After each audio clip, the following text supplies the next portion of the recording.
So I got Disney Plus, so I've been watching all these old movies like 20,000 Leagues Under the Sea here, and sometimes you notice these little mistakes, and it's kind of interesting. So I have a closed captioning on, and this guy says, "Aye, aye, sir, rudder out smartly." He's just been given a command to fire on an enemy vessel, this giant cannon, and I don't think he's talking about a rudder here. I think it meant to say run her, meaning the gun, out smartly. Run the gun through the gunwale out quickly so that they can take a shot at the approaching vessel. But anyway, little details I like to point out. But so here's something. They get on the vessel and they're looking around and there's nobody on the vessel, our heroes.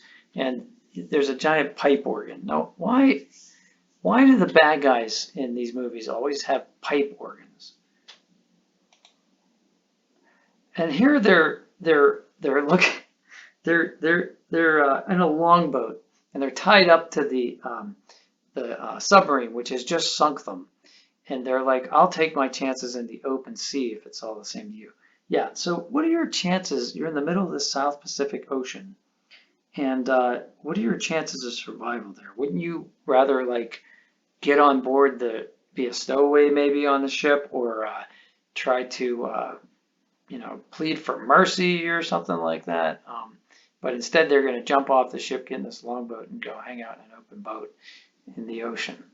Doesn't seem to make a lot of sense. Peter Lorre's great in this, by the way, and Kirk Douglas is pretty good too. Here we see the professor looking through this portal, and doesn't that look an awful lot like the Millennium Falcon window to you? I wonder, pretty sure George Lucas probably watched this movie, or at least his set designer. And here we see him, what he's looking at through the window, and he's looking at these guys doing like a burial service because their submarine was damaged. And here's a casket, and here's a encrusted cross, barnacle encrusted cross. This is on the sideways angle, so you can't really see too well. And these really great like tanks, these like antiquated looking tanks, but they were just in the middle of the open ocean. And now they're 10 feet deep. Water's like 10, 20 feet deep. I don't know. Doesn't make a lot of sense. And of course, James Mason's the bad guy, so that's pretty awesome. He's got that commanding voice. Wonderful, wonderful character actors here. Always love when you see James Mason as a bad guy. North by Northwest is another one. And here, they're actually dragging along like a real live giant turtle, I think. And you wouldn't be able to make this movie now. I don't know, animal handlers and animal rights and all that kind of stuff. This would totally be CGI. So pretty cool. 1953, I want to say, or maybe 52. And here's this fight at the end. It's pretty funny how like these big guys like with guts are like the the bodybuilders of their day.